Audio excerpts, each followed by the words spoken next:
quality now, now, now. Let the critter get away.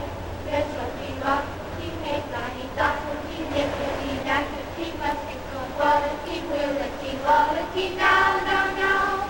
I asked my wife to wash the floor.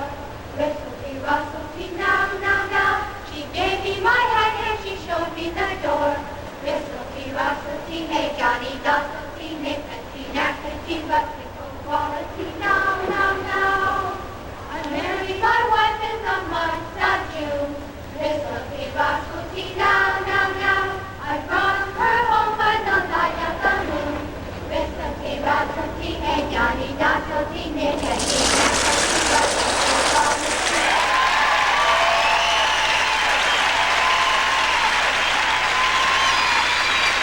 I'll tell you, his hosting job is for the birds.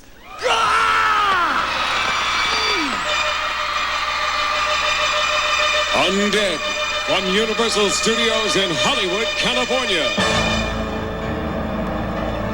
The monster movie capital of the world.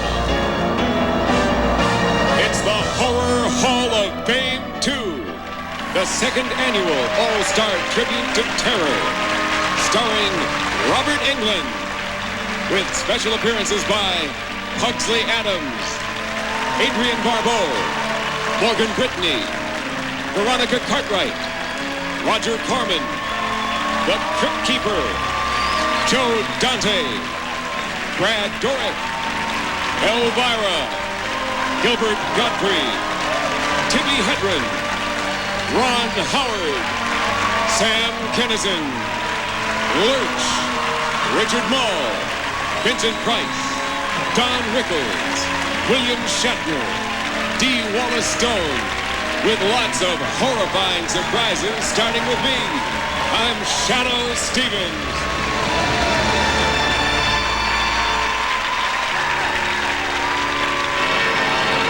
The Horror Hall of Fame is brought to you by Miller Genuine Draft Light, the beer with the big draft taste, and by rich, creamy Nestle Toll House morsels. Make your house a Toll House. And by Ultra Slim Fast, the delicious, nutritious way to lose weight.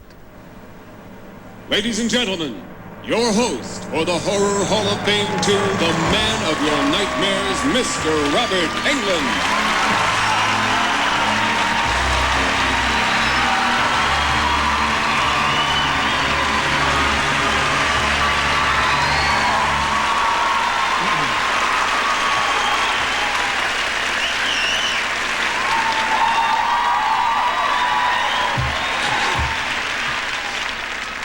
Good evening, and welcome to the second annual Horror Hall of Fame, also known as Close Encounters of the Bird Kind. This is the one night of the year when we get to salute the biggest monsters in Hollywood, the masters of the macabre, past and present, who first dreamed up our favorite nightmares, whether it's the terror from Transylvania or the torturer from Texas. All of this year's honorees deserve to be put away in a place of honor, the Horror Hall of Fame. The fans of our first presenter have watched her get lost in the fog and caught by a swamp thing. Now they should be on the lookout for Two Evil Eyes, the George Romero shocker in which she stars. Ladies and gentlemen, please welcome Miss Adrienne Barbeau.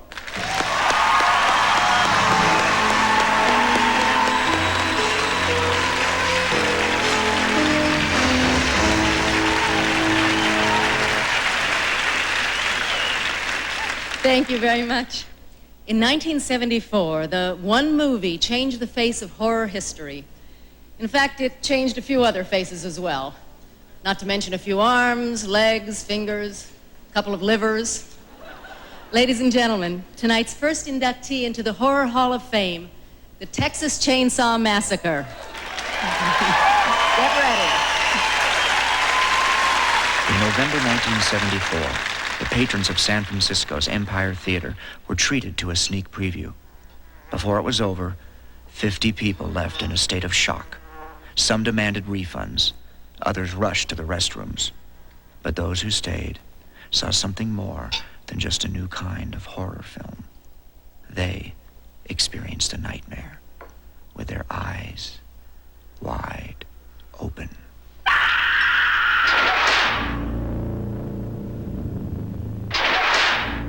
The Texas Chainsaw Massacre has been called a landmark of movie horror. For half a century, horror films had focused on fantasy creatures, supernatural terrors, and accidents of science. Chainsaw changed that by fixing its gaze on the monstrosity of man. What makes its story all the more chilling is that the movie's madmen were inspired by a real-life monster named Ed Gein. When he was arrested by Wisconsin police in 1957, his secluded farmhouse was littered with human bones, and Gein admitted that he liked to wear the skin of his victims. Stories of grave robbing, mass murder, and cannibalism shocked the nation and left an indelible impression on filmmaker Tobe Hooper. Those images just, they terrified me as a child. They totally freaked me out. And so they stayed back there until it was time to make this movie. In 1973, Hooper, a native Texan, and co-writer Kim Henkel expanded the Gein story into a screenplay about 5 young people and the murderous family that leads them to the slaughter.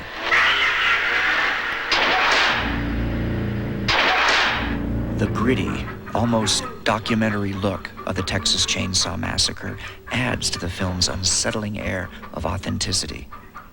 Shooting on a budget of less than $200,000, Hooper avoided elaborate and costly special effects, but chose instead to heighten the horror by skillfully suggesting the terrors left unseen. We don't show anything. If you can go back and run that movie all the way through, and you're not going to see any actual cutting up or, the only person that really gets bloody is me, and I survived the picture. The film's infamous meat hook scene is a prime example of Hooper's approach to horror. Though no blood is spilled on screen, the mind's eye perceives every gory detail.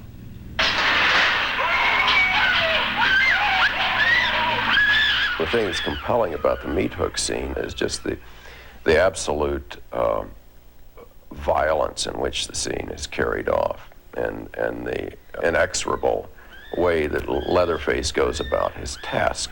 It's going to happen, and it's going to get bad. You don't know how bad it's going to get, and I think once the scene is over, you don't really know how bad it was. On camera, the bloodlettings were faked, but for the actors, shooting sometimes became a painful, real-life ordeal. I happened to trip over this bucket, and once I had tripped over it, you see, I didn't realize that we would take the scene 13, 15 more times. Well, Toby liked it so much that I had this bucket thing that kicked into the room that he kept it in, and I was sliced. There are these trees in Austin called mesquite trees, and they have thorns about 2-3 inches thick. And we're running through the woods, and I was supposed to run into a tree branch and knock me out. But I also ran into those mesquite thorns, which the next day had to be removed professionally by a doctor.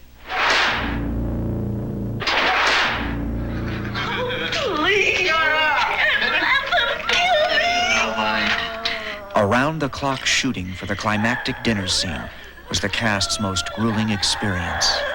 You like this, Dave? Robert Burns, the wonderful art director of the film, had these wonderful props with this chicken head that had been cut off and nailed to a board, and its little feet had been cut off and nailed to this board.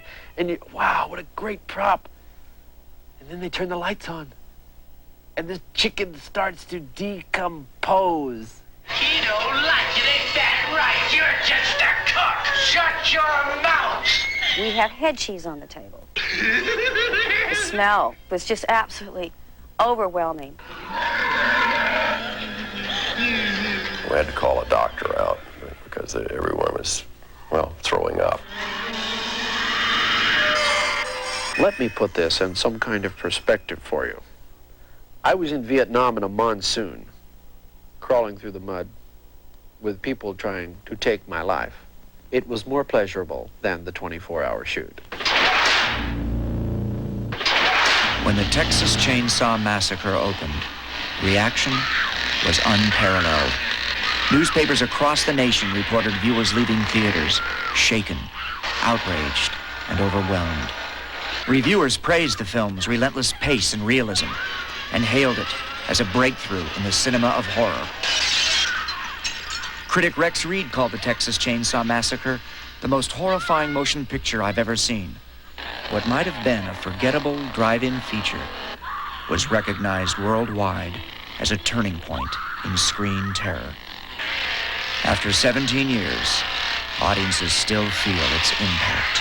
Chainsaw is one of the only motion pictures ever made in the history of the medium that's never really, truly been out of release since the day it was made. It's shown somewhere in America every day. I imagine it'll be popular 50 years from now. With that title, people are just going to always be curious. The Texas Chainsaw Massacre may not be everyone's idea of entertainment, but it is undeniably a powerful piece of movie making. And in the history of horror, there are few films whose images are quite so disturbing, or whose sounds are quite so disquieting. Sally, I hear something. Stop! Stop!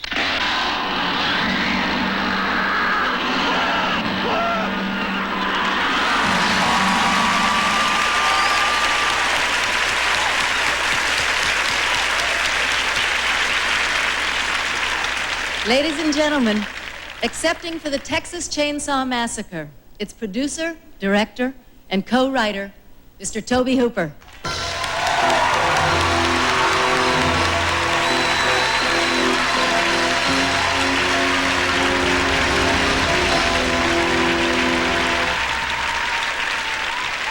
Thank you. I'd like to accept this on behalf of the cast and the crew and my partner, Kim Hinkle. And I would like to dedicate this honor to Warren Scarron. Without Warren, there may not have been a Texas Chainsaw Massacre. Thank you.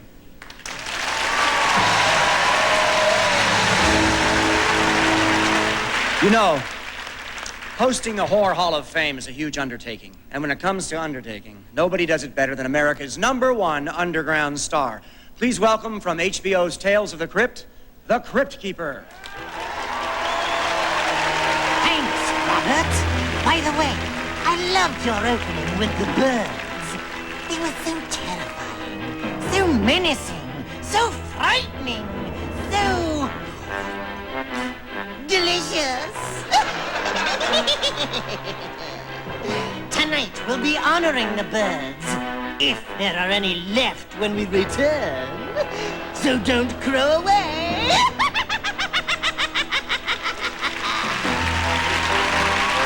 The Horror Hall of Fame from Universal Studios Hollywood will be right back.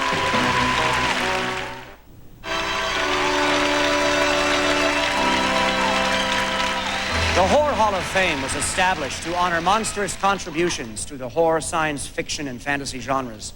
All of tonight's inductees were chosen by the Horror Hall of Fame Board of Directors, whose members have themselves made lasting contributions to the genre. In addition to selecting our inductees, this odd squad also chooses the best horror film of the year. Our first nominee is a terrifying tale about a novelist who suffers from much more than writer's block when a twisted fan teaches him a whole new meaning to the word misery. Will she be her old self now that Ian has dug her out, or will she have amnesia? Have to wait. Will she still love him with that special, perfect love? You'll have to wait. Not even a hint? Mm-hmm. Oh, misery's alive! Misery's alive! Oh, it's so romantic. Oh, this whole house is gonna be filled with romance. I'm gonna put on my Liberace records.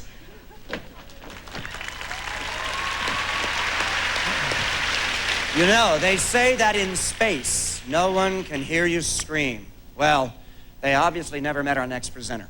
Ladies and gentlemen, Gilbert Gottfried. Stop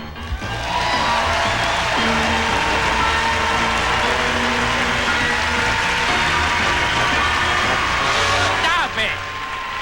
Stop! Oh, please stop! Stop it!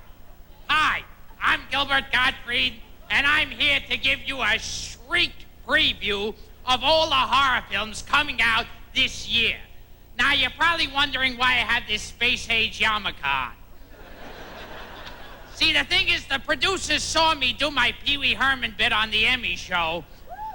So they hooked me up to this thing to keep me from saying anything that might be considered offensive or like just inappropriate about the movies or the people in this town who have the audacity to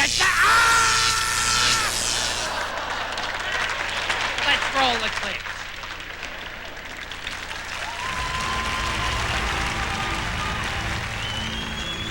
Meet the Addams Family. Boy, I wonder if that's one of those families I offended with my Emmy monologue. I can't believe... This should be a nice, good film. Don't torture yourself. That's my job. Trigger! Guilty as charged. Boy, I know about that. I mean, I do one Pee Wee Herman routine, and all of a sudden, they... A date. This is a perfect movie for a date. Go enjoy yourself. Make a night of it. Here you go, Ricky. I would have gotten you a full roll, but you ain't gonna be here that long. The hell, he's just a kid. He's not a kid. He's a killer. And like it says in the Bible, old enough to kill, old enough to die. Doesn't say that in the Bible. It says it in my Bible. Nice handwriting, Al. Highway to Hell, which is what the censors at the Television Academy put me through because... Please, take some time out for yourself and see this movie.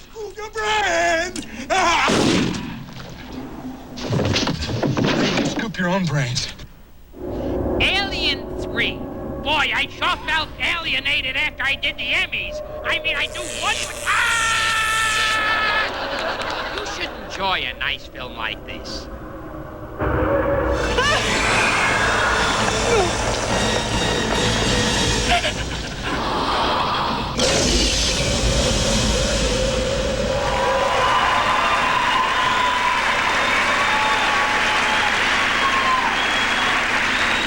Thank you.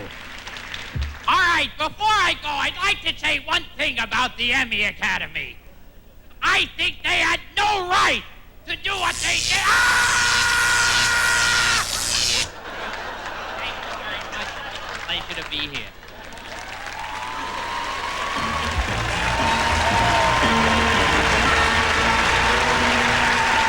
Joining us now, our special effects expert, Steve Johnson, the genius behind some of the creature creations in Ghostbusters and The Abyss, and Linnea Quigley, Hollywood's queen of the silver screen. They're going to show us how to make America's scariest home videos. Thanks, Robert. You know, in the head-spinning world of modern special effects... Oh!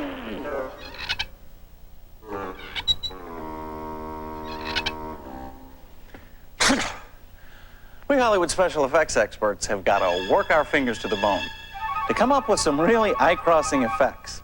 But with just a little ingenuity and a few simple tricks, you too can dazzle an audience with your very own horror home video. There are lots of ways to really stretch the limits of your imagination.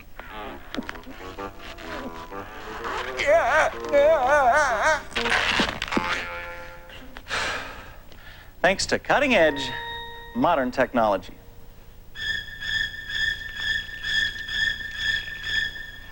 But even us pros know we can no longer rely on cheap gimmicks to fool today's sophisticated moviegoers.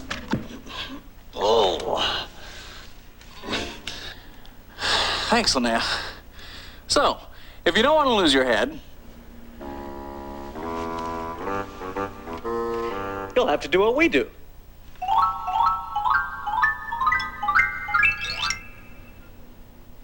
Just cross your fingers. And hope your effects turn out with a bang.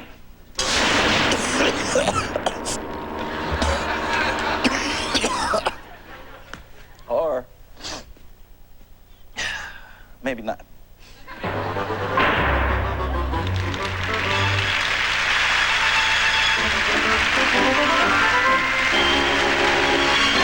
You ever wanted to just blow someone away? In a home video, of course. Well, I'm about to show you a way you can do it without anyone going to jail. It's easy.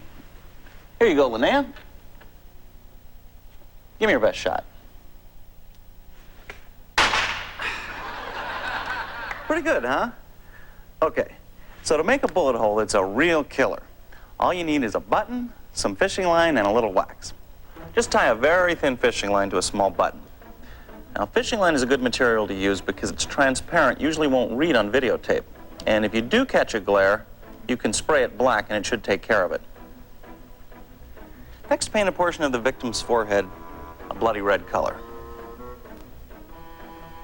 There are a lot of different types of paint you can use. One of the easiest would be to pick up some acrylic paint at an art supply store. And you need to make sure that the area that you paint ends up being about the size of your button. Next, attach the button. Usually it'll just stick onto the paint, like that. After that, blend the button off with mortician's wax. You can get mortician's wax at a theatrical makeup supply house or your favorite funeral home. You also need to use cold cream to lubricate your fingers because the mortician's wax is really sticky. It makes a big mess if you don't keep your fingers oiled up with it. Another thing that might help, you could use a dental spatula or even a popsicle stick might work to help blend the edges off, and you need to use as little wax as possible over the button so you create as small a bump on the forehead as you can. The last thing to do is press a little powder over the wound. That takes off the shine and helps blend the wax into the forehead. Also, while you're doing the makeup, you really need to be careful about this fishing line, because if you knock into it accidentally, it's going to yank it out, ruin your makeup, and lose a lot of time. Then just let her rip.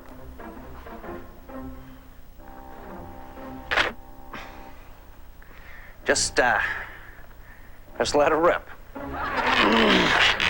Here we go.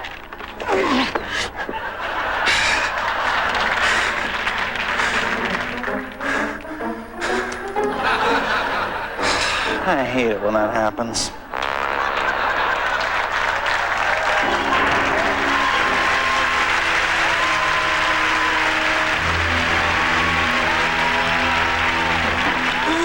I just love horror home videos.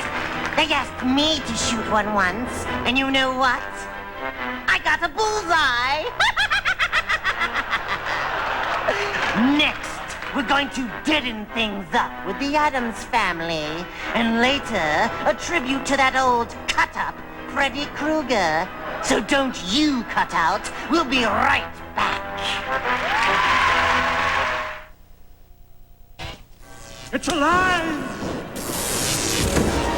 After a hard day in the lab, I like nothing more than a cold beer and a couple of videos. Bob liked it too. Yes. And now I can really kick back with Miller Lite and Genuine Draft in Halloween costumes. And a special offer on a Frankenstein and Dracula dual pack from MCA Universal Home Video.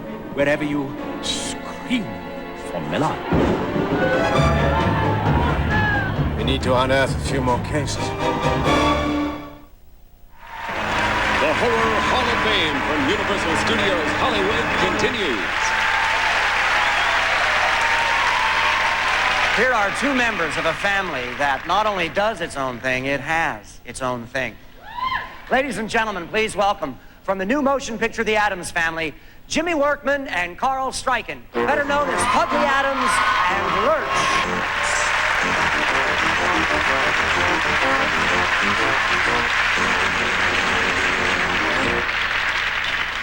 Lurch and I are here today because the Horror Hall of Fame is giving its next award to the greatest comic books ever, and they asked us to present it. But Cousin It couldn't make it here. So, ladies and gentlemen, the next award goes to EC Comics.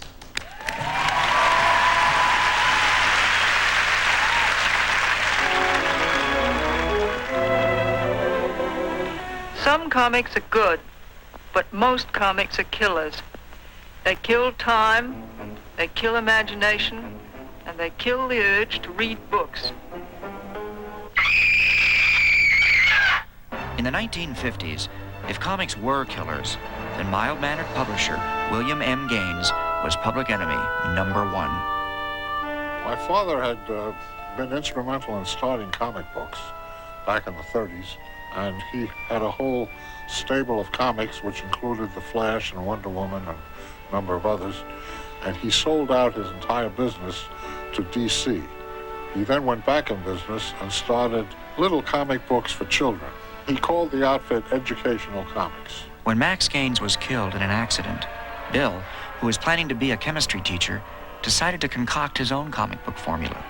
He changed the name to Entertaining Comics and started publishing Western, war, and crime comics. But in 1950, editor Al Feldstein conducted a creepy experiment in an issue of Crime Patrol. We introduced the Crypt of Terror. And I kind of based it on what I envisioned when I used to listen to Arch Obler's Lights Out or The Witch's Tale on radio. Gaines and Feldstein quickly realized that horror could be a hit. We were so excited that we went ahead and changed the titles to Tales from the Crypt and the Vault of Horror. The Haunt of Fear soon followed, and by early 1950, the first horror comic books were selling 500,000 copies per issue. Russ Cochran, who's been reprinting the original EC series, was typical of the kids that got hooked on EC horror. I had about stopped reading comic books when I was 14, 15 years old. I'd sort of outgrown the superhero comics, and all of a sudden I picked up an EC comic, and here were comics that were written better and drawn better than anything I'd ever seen before, and they hooked me right back in. Feldstein continued to create cover art and write stories based on Gaines's ideas, but they soon began to draw on a gruesome group of artists to bring EC's tales of terror to life. Every story was written for the artist who drew it. Graham always got the dripping, rotting corpses, slimy, gooky stuff oozing out of the cellar kind of things. And Johnny Craig, who wrote his own stuff, everything was nice, clean looking, except terrible things were going on in this beautiful, clean situation.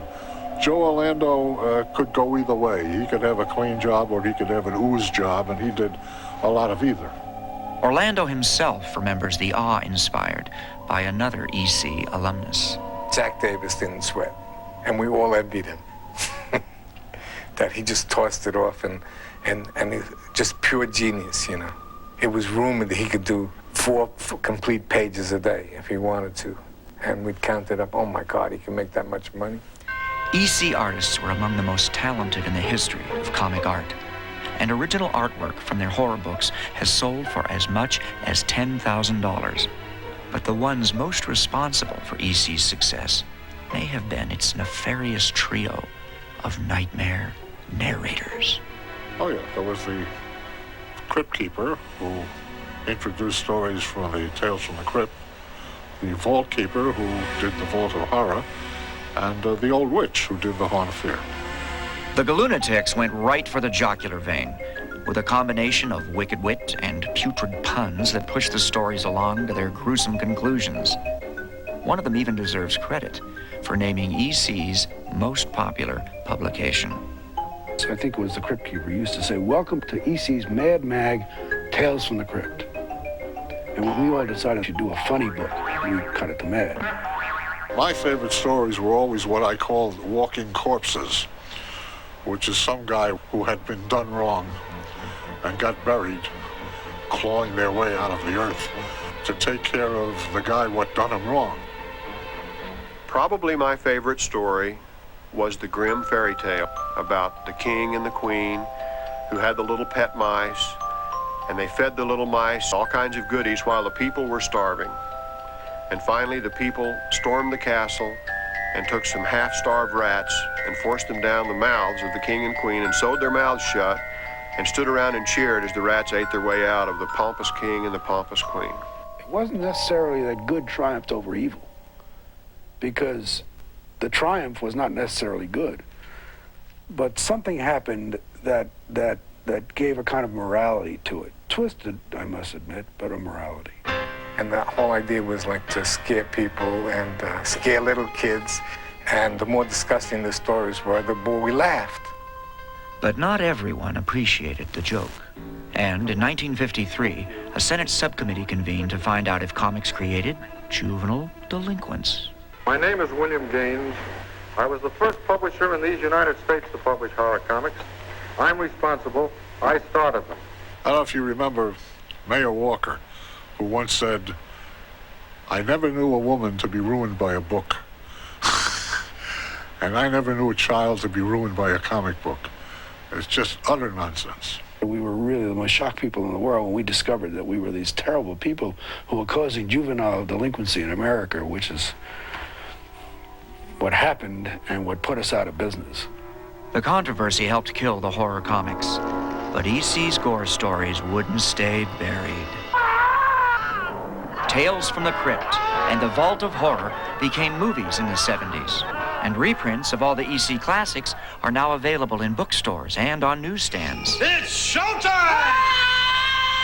And, thanks to HBO, the Crypt Keeper himself is popping up on cable. Tales from the Crypt. We've been very fortunate to have very talented people direct them and be in them and do the special effects for them. So the shows really came out very well. We have about 500 Crypt stories, so we can make these for a long time. Well, as long as I don't wind up on the cutting room floor. Vault of Horror, The Haunt of Fear, and Tales from the Crypt have been revolting readers now for nearly 40 years, and the macabre message remains the same. Well, I hope that they've all learned how to whistle when they pass the cemetery. You know, and we still believe that corpses are coming back and getting even.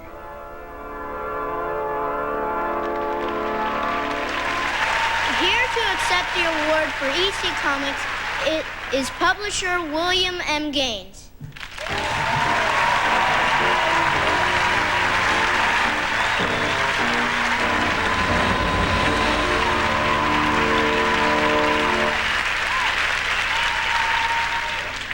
Beautiful. Beautiful. I proudly accept this great honor on behalf of my unbelievably talented staff of editors, writers, and artists who were vilified in the early 50s by a Senate subcommittee on juvenile delinquency and by other magazine publishers who claimed we had destroyed the youth of America. It has taken almost 40 years for our work to be recognized. I thank my dear friend Lyle Stewart for helping me through the bad days. I thank my dear friend Russ Cochran, who has kept EC Comics alive all these years.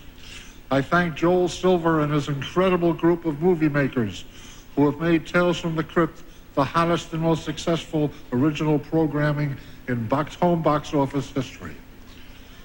Finally, I thank the board of directors of the Horror Hall of Fame for this delightful vindication of our efforts.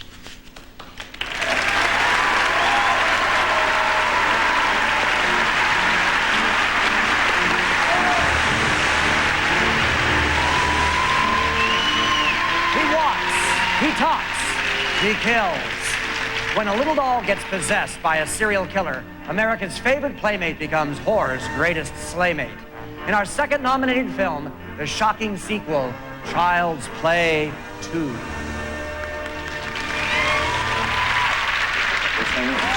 Just fine.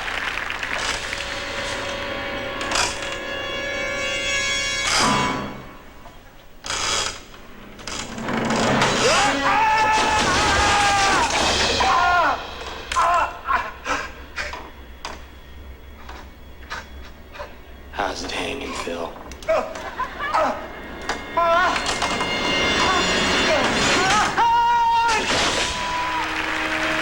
I remember the good old days back in New York. We'd all just hang around Bill's office in the Vampire State Building. Next, we got a tribute to the original Batman that you'll really sink your teeth into.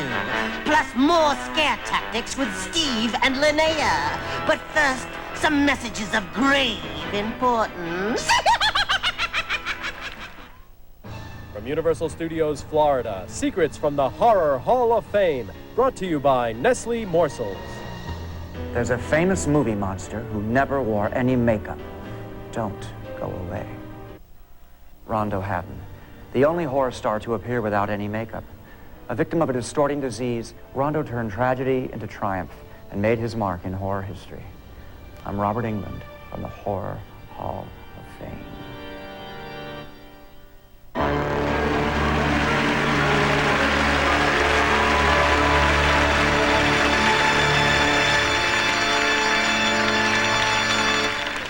Like the next inductee, our next presenter only comes out at night. From the hit series Night Court, please welcome Richard Mall.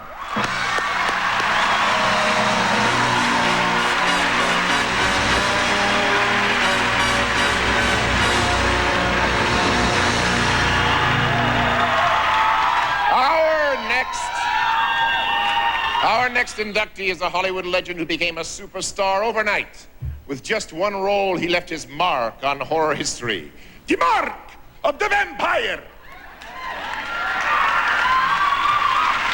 And today, when it comes to terrifying audiences, he's still someone you can count on. Ladies and gentlemen, our third inductee into the Horror Hall of Fame, Bela Lugosi. He was born Bela Blasko on October 29, 1882, in the small Hungarian town of Lugosi, from which he would eventually take his name. As a young actor, he performed in roles as diverse as Shakespeare's Romeo and Jesus Christ. He started a Hungarian theatrical group in New York, where a producer offered him an off-Broadway role, not realizing at first that Bela couldn't speak English. He learned his lines phonetically and received excellent notices for his passionate performance. Now Bela hoped to become a romantic star in America. But his menacing performance in his first Hollywood film, The Silent Command, foreshadowed the typecasting that would plague his career. A career that came to a turning point when he met this man, Horace Liverite. Liverite was producing a British stage thriller about a Transylvanian count who lived on the blood of his victims. At the suggestion of a friend, Liverite hired Lugosi to play the title role, Dracula. On October 5th, 1927, the atmosphere at Broadway's Fulton Theater was electric. Lugosi, appearing in a ghastly greenish makeup, enthralled the audience, a monstrous yet magnetically romantic Dracula. After a smash 6-month run, Lugosi moved west for a record-breaking road tour.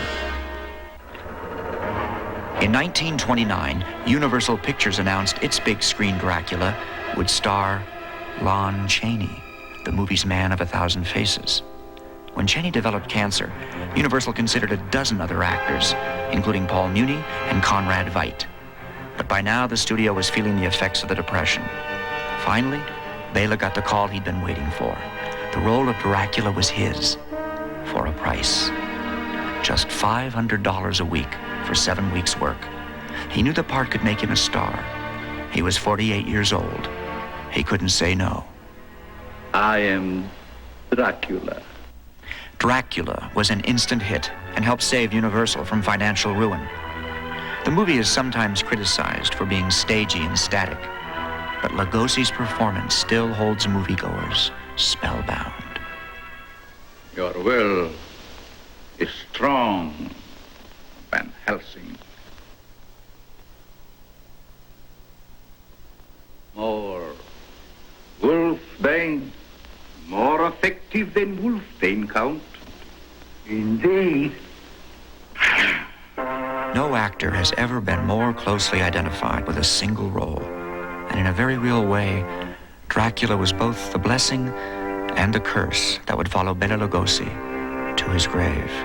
You paint a charming picture, monsieur. One that I should like to see myself. Following the success of Dracula, Bela appeared in 3 of his most memorable and monstrous roles.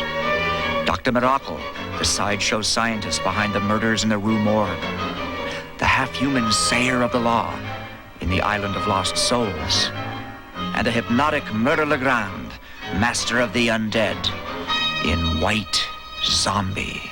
Lugosi had turned down the part of the monster in Frankenstein, the role that made Boris Karloff a star. But in 1934, Universal teamed the diabolical duo in The Black Cat, the first of 6 films in which they co-starred. Films that included The Raven, The Invisible Ray, Black Friday, The Body Snatcher, and Son of Frankenstein.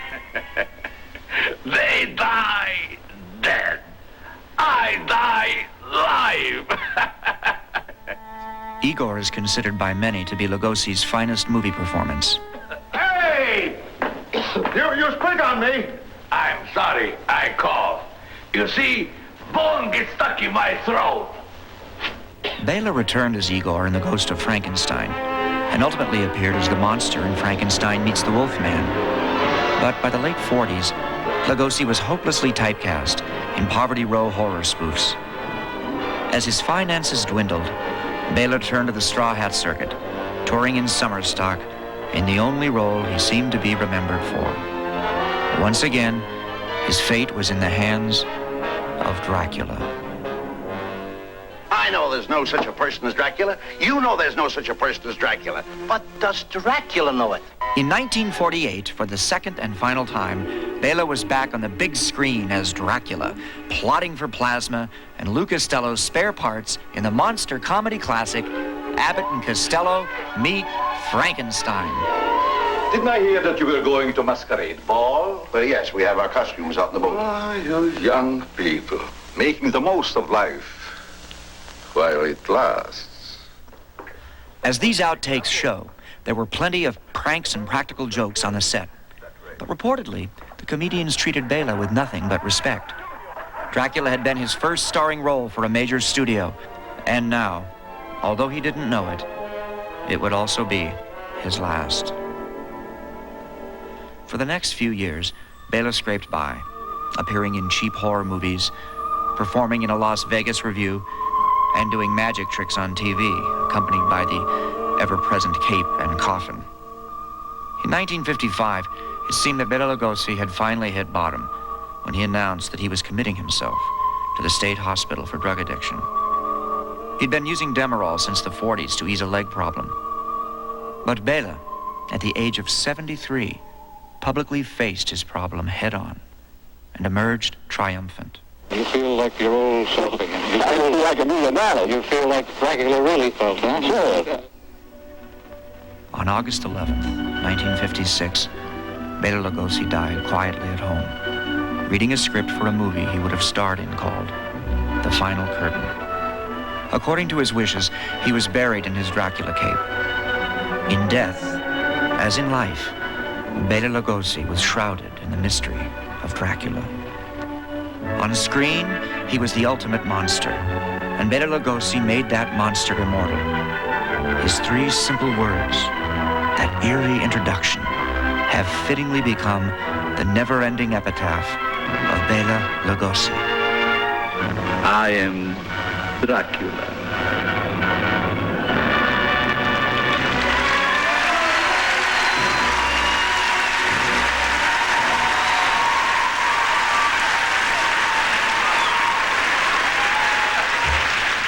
To accept the award for Bela Lugosi is a blood relative and a third-generation Lugosi, his grandson, Jeff Lugosi.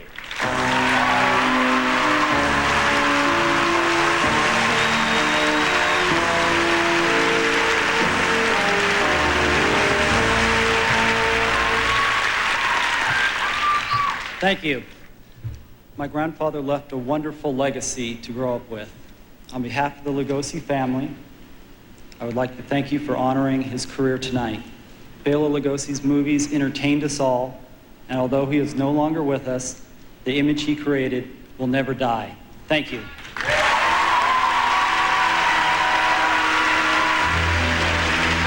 Coming up next, we've got a tribute to the Nightmare Man you'd love to hate. Ooh, look, some of my favorite torture tools. Thumb screws, bamboo shoots, and bees. They'll drive anyone mad. Commercials!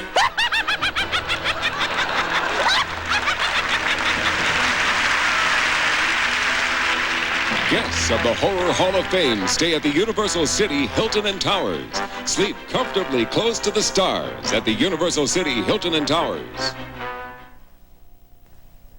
From Universal Studios Florida, Secrets from the Horror Hall of Fame, brought to you by Nestle Morsels.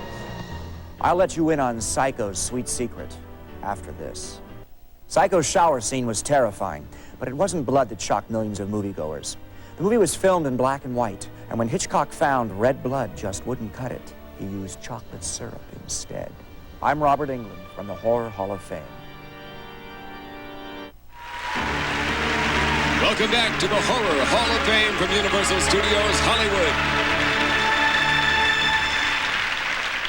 Our third nominee for the best horror film of the year is the story of a young FBI agent who matches wits and wills with a brilliant psychopath. The result is a gripping psychological thriller that shatters the silence of the lambs. What I want is a view. I want a window where I can see a tree, or even water. I want to be in a federal institution far away from doctored children. What did you mean by fledgling killer? Are you saying that he's killed again? I'm offering you a psychological profile of Buffalo Bill based on the case evidence.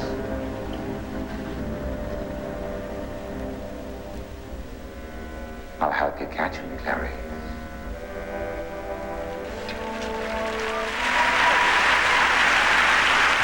All the inductees of the Horror Hall of Fame are chosen by the members of the Horror Hall of Fame Board of Directors.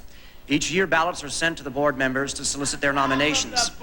Their votes are cast, and in the event of a tie, nominees are resubmitted for a final determination.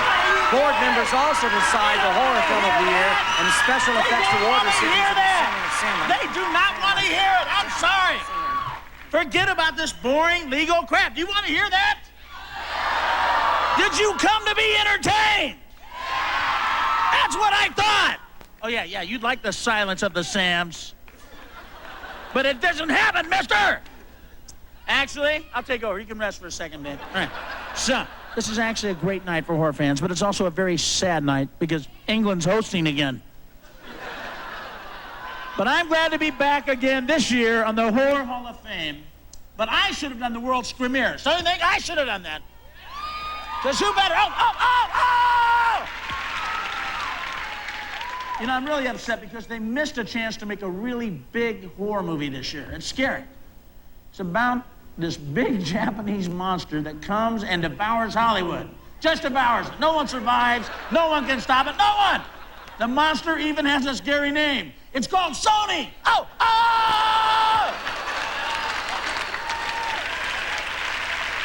Seriously, though, this has also been a tragic year for the horror world because we lost one of our biggest and brightest stars.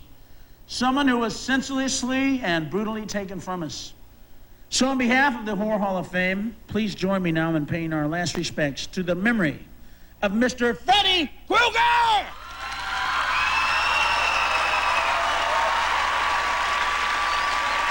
Whatever you do, don't fall asleep.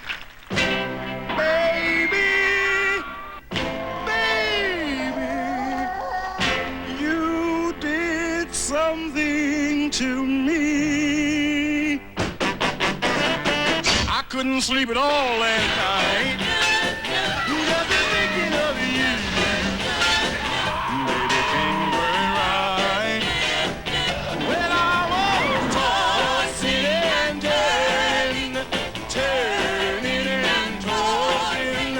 tossing and turning all night. I kicked the blankets on the floor. Turn my pillow upside down.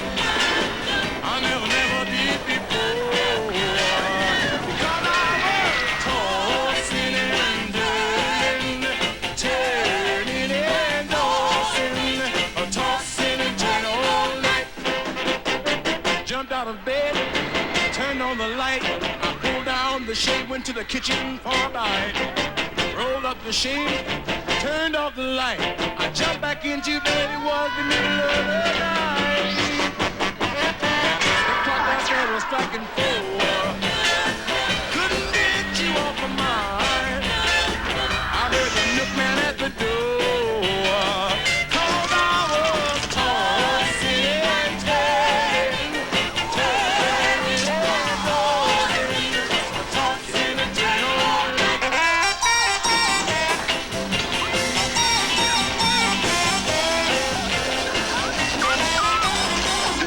Senator. Your big break in TV. Jumped out of bed, turned on the light, I pulled down the shade, went to the kitchen for a bite, rolled up the shade, turned off the light.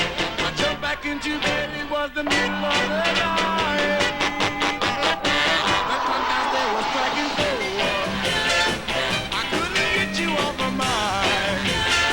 I heard the milkman at the door, because I was tossing and turning. Yeah, tossing and turning. Day, I was a tossing and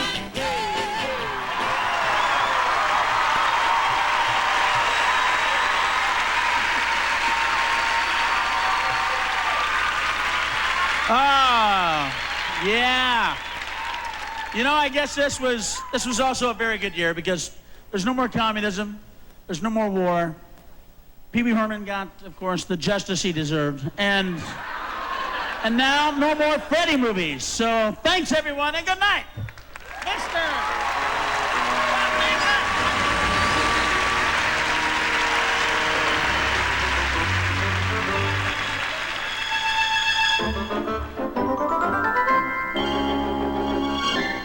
Now, I know you've got to be wondering how we stab people with sharp instruments in Hollywood. Well, we've come up with a technique that's a snap.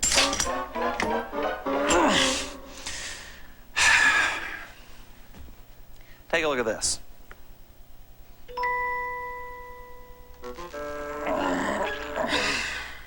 It's really just a phony screwdriver. All you've got to do is pick up a couple of brass tubes from your local hobby shop. While you're at it, pick up a couple of real screwdrivers. Now, make sure that one tube slides neatly into the other one. Next, attach the larger tube to a handle. Then slip in a spring.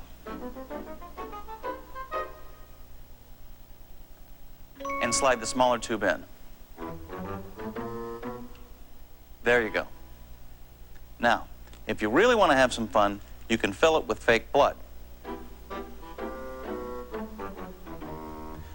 That way you get a nice oozing wound when you pull the screwdriver out.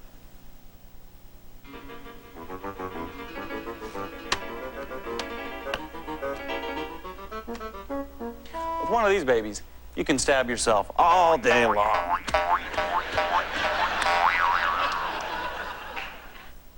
And remember, always make sure you use the phony screwdriver when you stab yourself.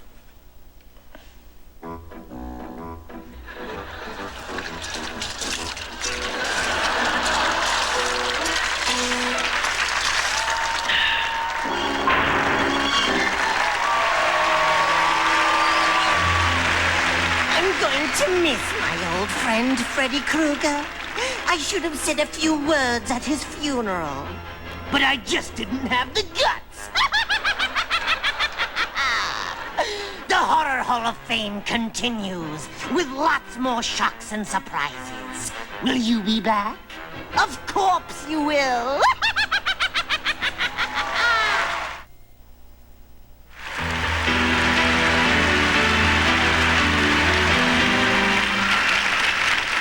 How do you salute a producer-director who has more than 200 movies to his credit and single-handedly helped establish more stars and directors than anyone else? Well, we didn't know, so we called 911 for help, and they sent over their very best. Ladies and gentlemen, please welcome the star of Rescue 911 and the captain of the Starship Enterprise, Mr. William Shatner.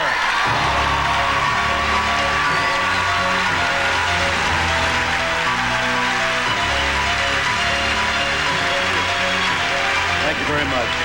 In 1961, that was a long time ago, our next honoree gave me one of my first motion picture roles. The film was called The Intruder.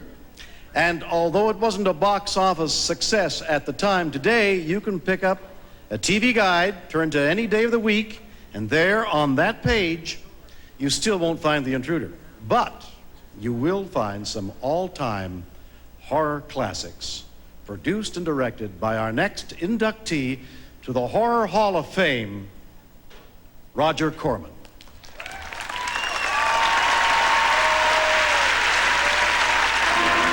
You are about to enjoy an experience in extreme terror. I'm not certain exactly what led me to make horror films. From worlds beyond comes a weird and wanton intelligence. My conscious mind tells me I'm an adult human being and I'm not afraid of anything. Mysterious creatures thirsting for lovers' blood. My unconscious mind tells me there's a lot to be afraid of. Roger Corman has been called the greatest independent filmmaker in Hollywood history. And though he may not understand his taste for terror, he understood early on that with a little money and lots of ingenuity, he could film his fears for fun and profit. I started in the motion picture business as a messenger at 20th Century Fox, worked my way up to the story department, then wrote and sold a story of my own, went along as associate producer for no salary, but I wanted the credit. Roger soon decided he could do a better job making movies himself.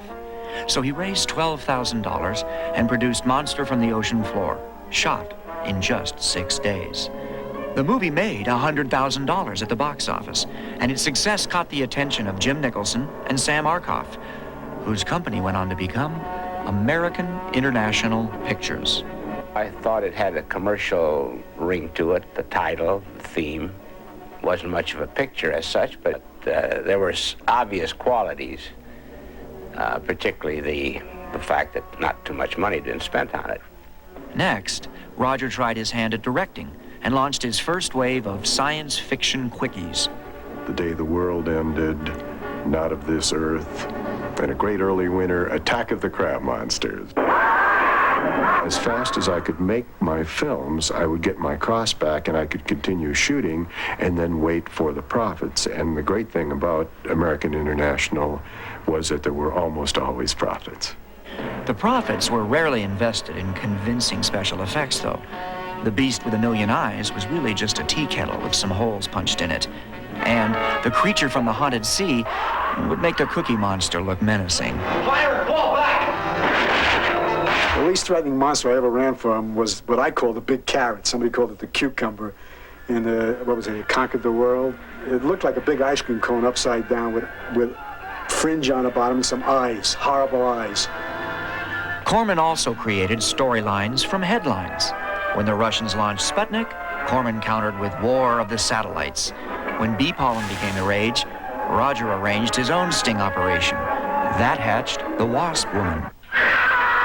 Eventually, Roger played horror for humor. The result was a macabre comedy that became a Corman classic. Eat me! Oh, take it easy, Dracula. What do you think I'm carrying here, my dirty laundry? The Little Shop of Horrors is the gory story of a boy and his bloodthirsty pet plant. The movie eventually blossomed into an off-Broadway musical and a big-screen remake. But the original also featured the cameo appearance of a pain-loving dental patient played by Jack Nicholson. No Novocaine. It dulls the senses. This is gonna hurt you more than it is me. Oh, goody, goody, here it comes.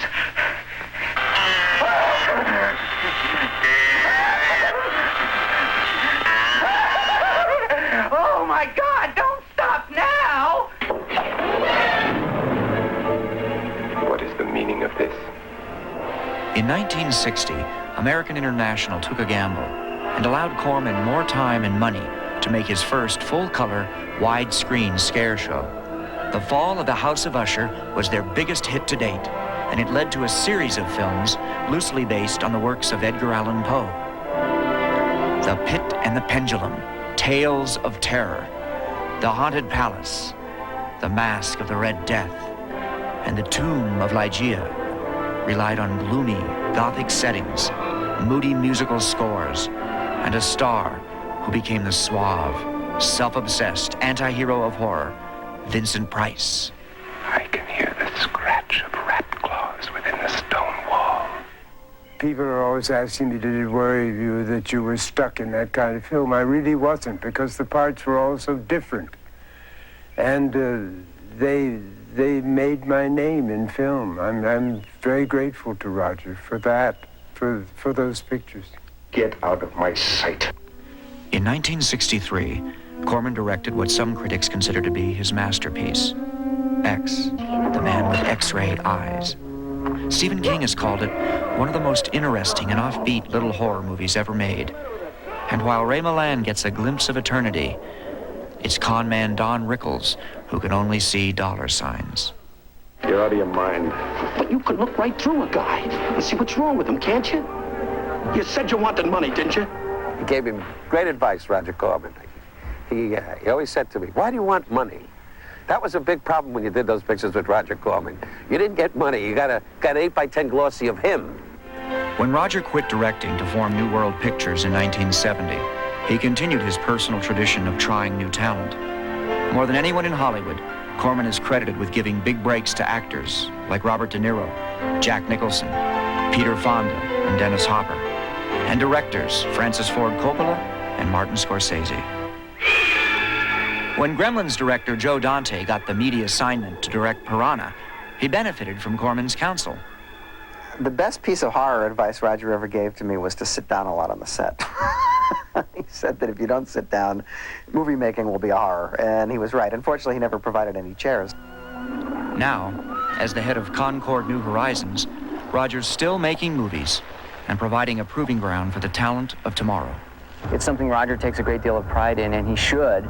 And I wish there were more Roger Cormans out there, but I guess someone as unique as Roger, it's hard to duplicate. In 1991, Roger broke new ground by getting his own star on Hollywood's Walk of Fame. And he received one of the movie world's rarest honors, top billing in a film that marked his return to directing, Roger Corman's Frankenstein Unbound. I think Roger should be inducted into the Horror Hall of Fame because of his contributions to this business. He is an institution. I know that there are directors who have made a single good horror picture. I don't know anybody in that field who's made as many good ones. Those pictures have lasted a long time now. They are always on television. They are always being shown in theaters, which is a proof that they were well made. It's very hard to imagine what the impact of those pictures was at the time, but they were really trendsetters. Congratulations, Roger. You truly do deserve to be in the Horror Hall of Fame. Any director who's ever worked for you could attest to that. Roger, thank you for the opportunity to direct. I continue to love the job, and there isn't a week that goes by that I don't use something that you talked about and taught me, or tell a really great anecdote about you. Thank you for all those things, and congratulations tonight.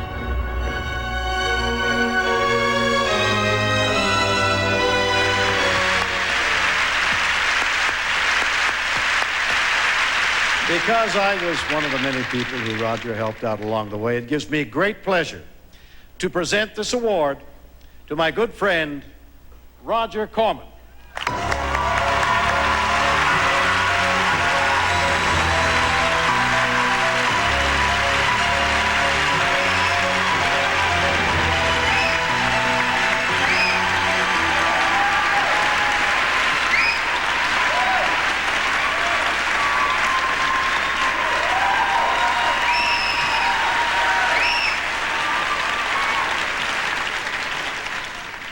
Thank you, Horror Hall of Fame, not only for making this a night I'll always remember, but for giving recognition to my favorite genre and the respect it deserves.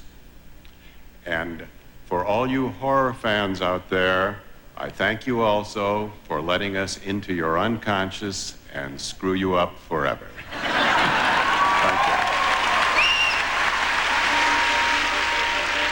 All us stars in Hollywood have to keep in shape. So I developed my own special workout. No gain, all pain.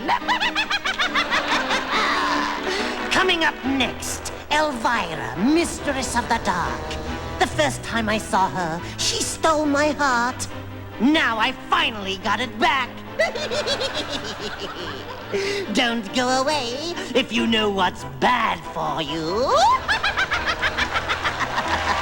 Promotional consideration for the Horror Hall of Fame provided by Stetson Cologne. Great masculine scent that's easy to wear and hard for a woman to resist.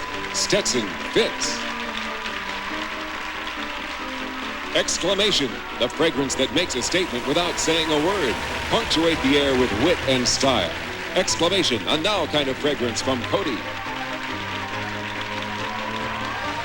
The Horror Hall of Fame from Universal Studios Hollywood will be right back. From Universal Studios Florida, secrets from the Horror Hall of Fame, brought to you by Raisinets. We dug up a live one about Night of the Living Dead. Stay tuned. While the living dead were feasting on flesh, producer John Russo was starving for money. So he made a double or nothing bet with the film lab over a game of chess. Russo won.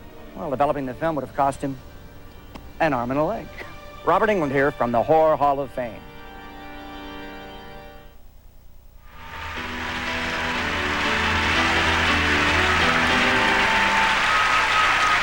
Here to present a special award, please welcome the horror industry's top spookswoman, Elvira!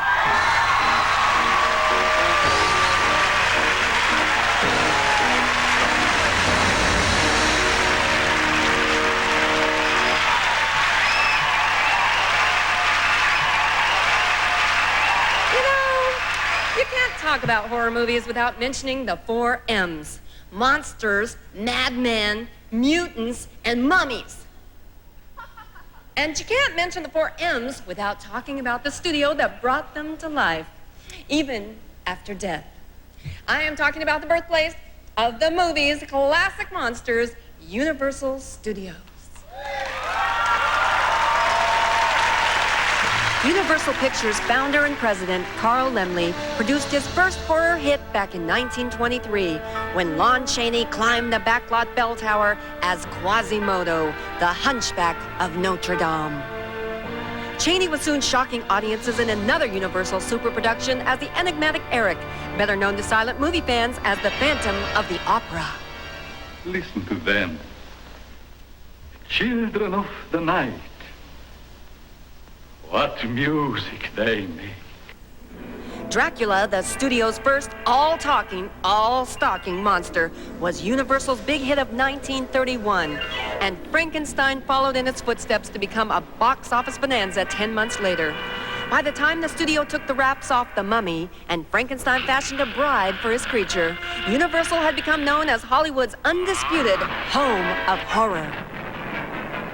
In 1941, a new face and an old name were added to Universal's terror team when Lon Chaney Jr. starred as the moonstruck monster in The Wolfman.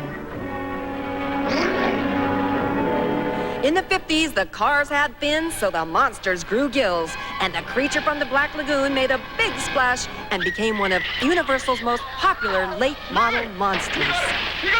From the birds to Jaws, to Chucky's latest terror tantrums, Universal has been on the cutting edge of horror for almost 75 years, and we have every reason to believe the future will be just as frightening.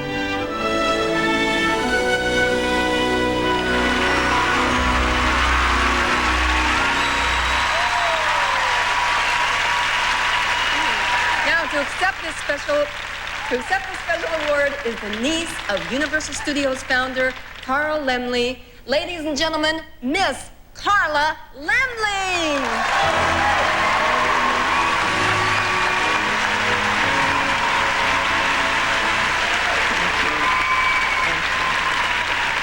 I'm very, very proud to be here this evening to accept this prestigious award on behalf of my uncle, Carl Laemmle. On behalf of the entire Laemmle family, I wish to thank the Board of Directors of the Horror Hall of Fame for this wonderful tribute and honor. Thank you very, very much.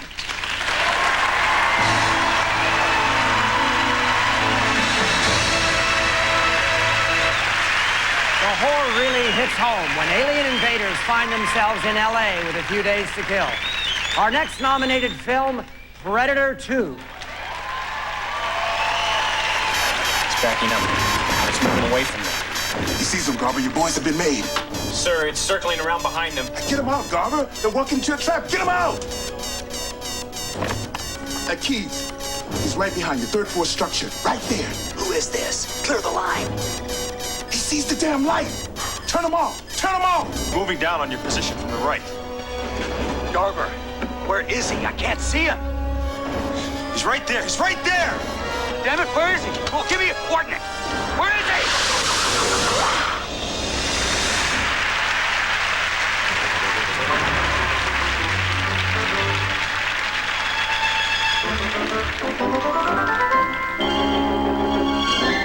Well, I've said it before and I'll say it again. You don't need state-of-the-art equipment or expensive materials to pull off an impressive special effect. There are a lot of things you can do right at home with your own video camera. For our next trick, we'll need a mirror. What do you think of this one, kids?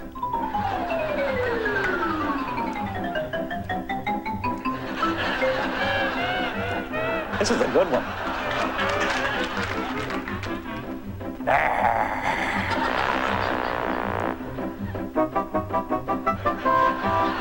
Whee!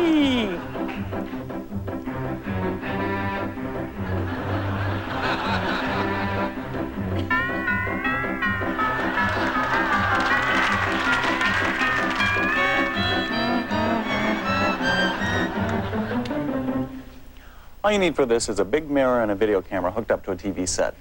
The camera should be placed at a slightly inward angle toward the mirror, and the mirror should be perpendicular to your face. Put your face halfway behind the mirror to start off like this. The closer you put your face, the better you'll look. It helps get rid of the line. Just use your TV set to help guide you along. And if you like this one, wait till you see the next one. Hi, Linnea. This is one of my favorite tricks, forced perspective. And it's something you can have a lot of fun with at home. All you need is a wide open space and a little imagination.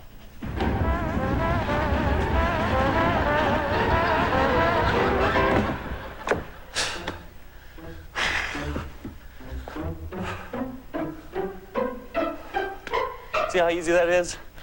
All we did was raise and lower the camera until this tabletop lined up with the one I was standing on about 20 feet back there. It's the oldest trick in the book. It's a cinch. With special effects, the possibilities are endless. Have you ever wondered how to drop a 10-ton safe on someone's head? Put this off of me, you guys. Oh,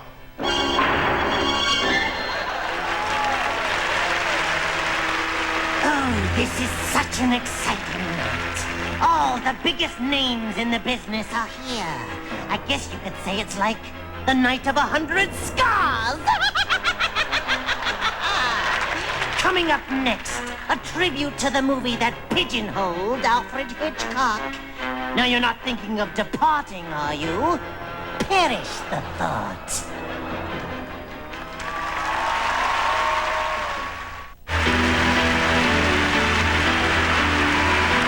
If E.T. was kid stuff, it certainly wasn't child's play. But if E.T. and Chucky ever do square off, our next two presenters definitely deserve ringside seats. Please welcome the star of E.T., D. Wallace Stone, an Academy Award nominee, the voice of Child Plays Chucky, Mr. Brad Dourif.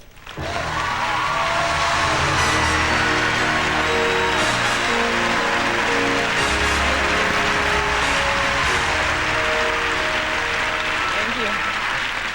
Can't believe I actually didn't follow 3 kids out here. After Psycho, moviegoers couldn't imagine how Alfred Hitchcock could scare them next. What they didn't know what was waiting in the wings. Our 5th inductee into the Horror Hall of Fame, the Birds.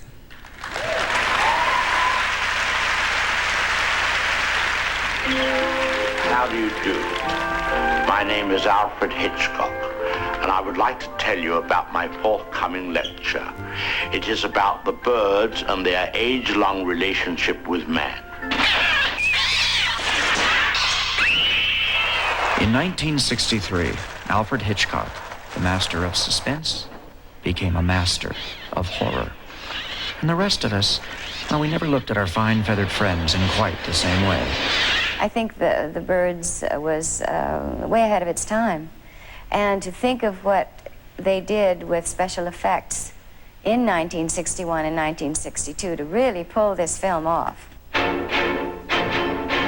It was the fall of 1960, and Hitchcock had just released Psycho, a film that was breaking box office records. But instead of basking in its glory, Hitchcock was out searching for his next project. He found it in a short story called The Birds, about a farmer and his family mysteriously attacked by murderous birds. He called art director Robert Boyle to see if the birds could be captured on film. I think in most respects, The Birds was the most complicated film I've ever worked on. In the 60s, special effects were light years away from Star Wars and Terminator. Hitchcock had few choices, and each one had its problems. He could use opticals to superimpose the birds over a scene, but that was tedious and expensive. Mechanical birds were expensive and unrealistic. And real birds, thousands of birds, were hard to come by and difficult to work with. Hitchcock decided to use all three.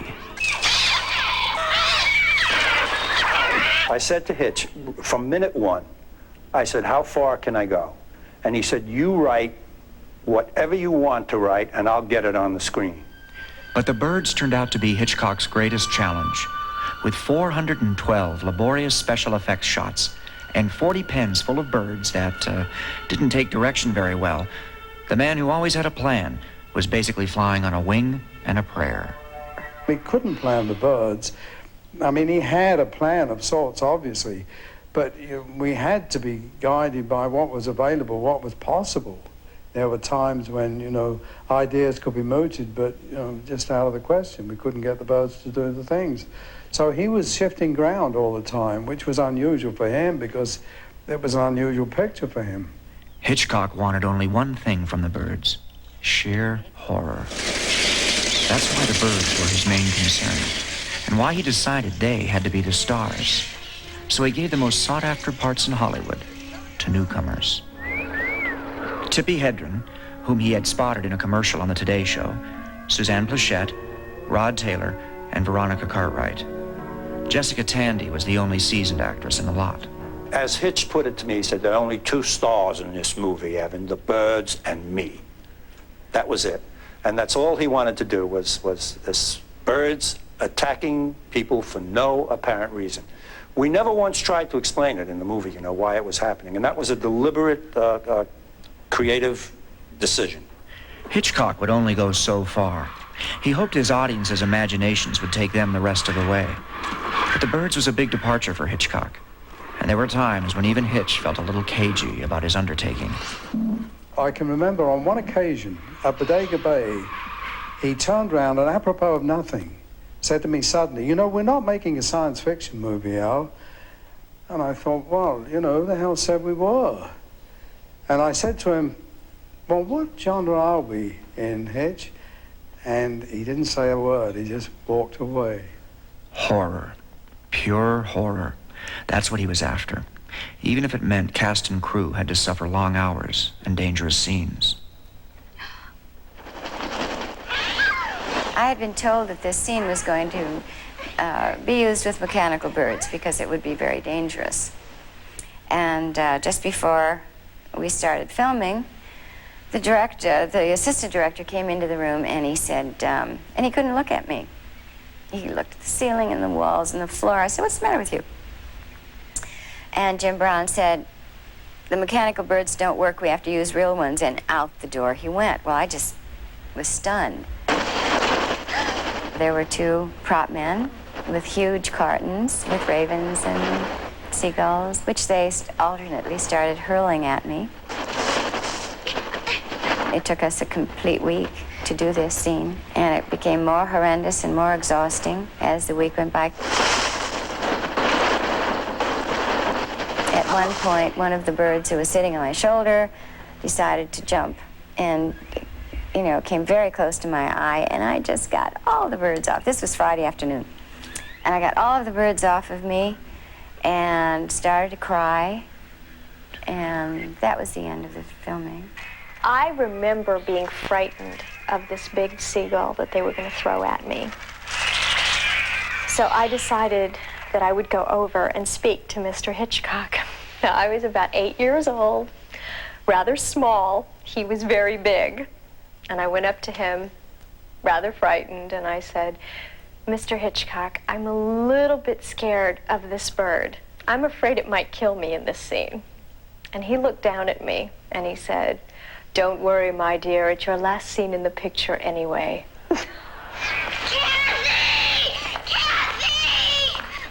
You'd go home at night and it was like you'd never noticed so many crows sitting on your front lawn before. And all of a sudden you go, why are there so many birds? The Birds was truly ahead of its time. But then Hitchcock was always one step ahead, trying things that others didn't dare, creating classics like The Birds that continue to horrify audiences everywhere. It is truly a horror film. I mean, of the first caliber. Very, very sophisticated people have said to me that this film has really frightened them. It does leave a lot to your imagination. I think what's scary about the whole thing is the fact that it's something that you see every day. Oh! Now, why would he do that? Most peculiar. Want to know? They're coming! They're coming!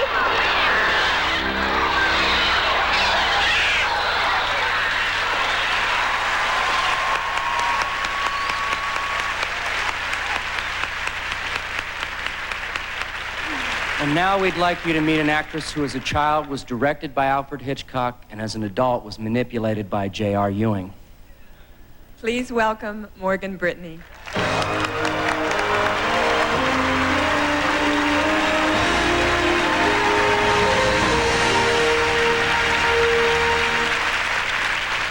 Thank you very much. It was my great pleasure to work with Alfred Hitchcock in The Birds. Now to accept the award, it's also a great pleasure to introduce to you the star of The Birds, Miss Tippi Hedren.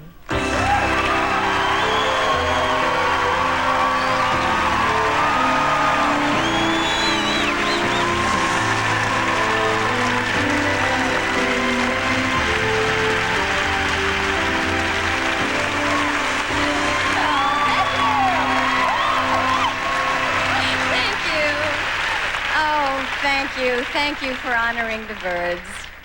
You know, it doesn't take a secret agent to appreciate the vision of Alfred Hitchcock.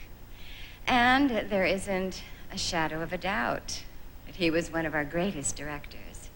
And before this lady vanishes tonight, let me say I applaud your decision to honor Mr. Hitchcock and this film. Born under Capricorn, I am lucky and grateful to be a part of The Birds. I am very proud. It's a timeless classic. And how do I know? A little birdie told me. Thank you. Thank you.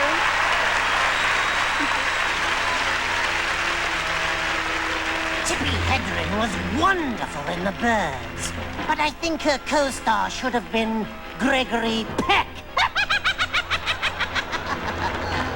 Coming up next, the moment everyone has been waiting for.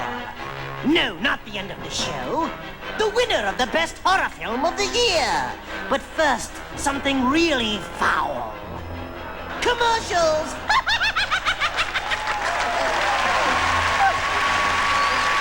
The Horror Hall of Fame from Universal Studios Hollywood will continue after this. The best horror film of the year is brought to you by Miller Genuine Draft Light, the light beer with big draft taste.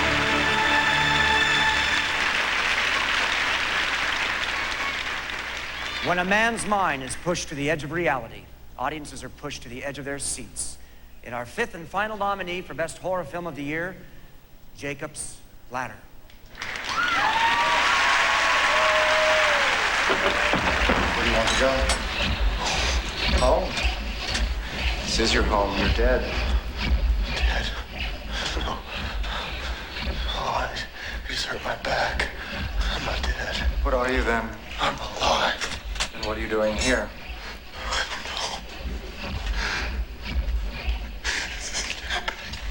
What is happening?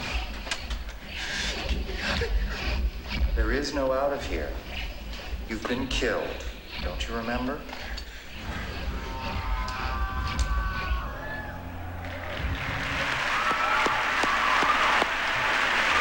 Our next presenter is a man whose career is so remarkable, it's frightening. I take that back. His career is so frightening, it's remarkable. No matter how you say it, he's a legendary star and one of the first inductees into the Horror Hall of Fame. Ladies and gentlemen, I take great pleasure in introducing the Merchant of Menace, Mr. Vincent Price.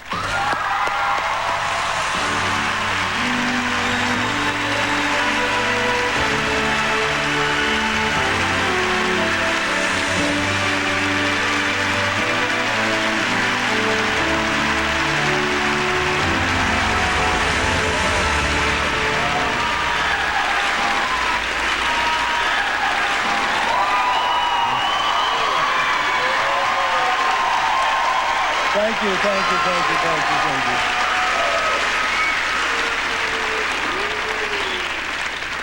you. The 5 nominees for Best Horror Film of the Year are Misery, Child's Play 2, The Silence of the Lambs, Predator 2, Jacob's Ladder.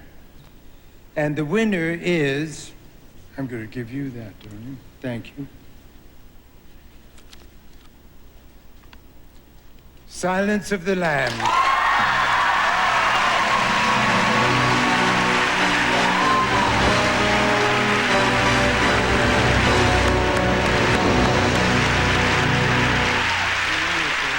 Congratulations. Accepting for Silence of the Lambs is the executive producer, Gary Getzman. $2 million. Thank you.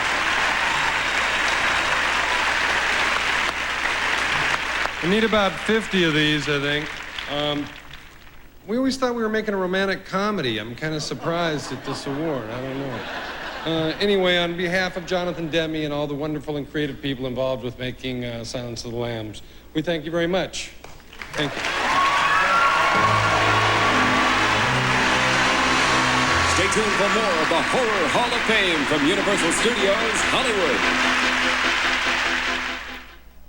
From Universal Studios, Florida, Secrets from the Horror Hall of Fame, brought to you by Raisinets. Bela Lugosi's cape cloaked a secret he took to his grave. I'll tell you more after this. Bela Lugosi was truly haunted by his most famous role, Dracula. He always wanted to be buried wearing his famous cape and ring. On August 16th, 1956, his final wish was granted. I'm Robert Englund from the Horror Hall of Fame. Congratulations to all of tonight's inductees, and a special thanks to my good friend who rose for the occasion, the Crypt Keeper. Thanks, Robert. It's really been a night to dismember. See you on Tales from the Crypt, my little hauntlings. Nighty-night, boys and ghouls. Thanks for watching. And for all you Freddy fans, I have a special announcement to make. Next year, actually, I will be back to host the Horror Hall of Fame, Part 3!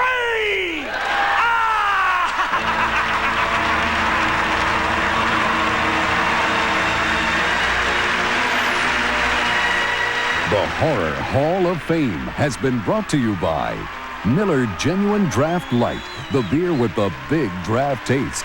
And by rich, creamy Nestle Toll House morsels. Make your house a Toll House. And by S.C. Johnson, the makers of Shout. Air transportation provided by U.S. Air, the official airline of the Horror Hall of Fame. U.S. Air begins with you. Guests of the Horror Hall of Fame stay at the Universal City Hilton and Towers. Sleep comfortably close to the stars at the Universal City Hilton and Towers.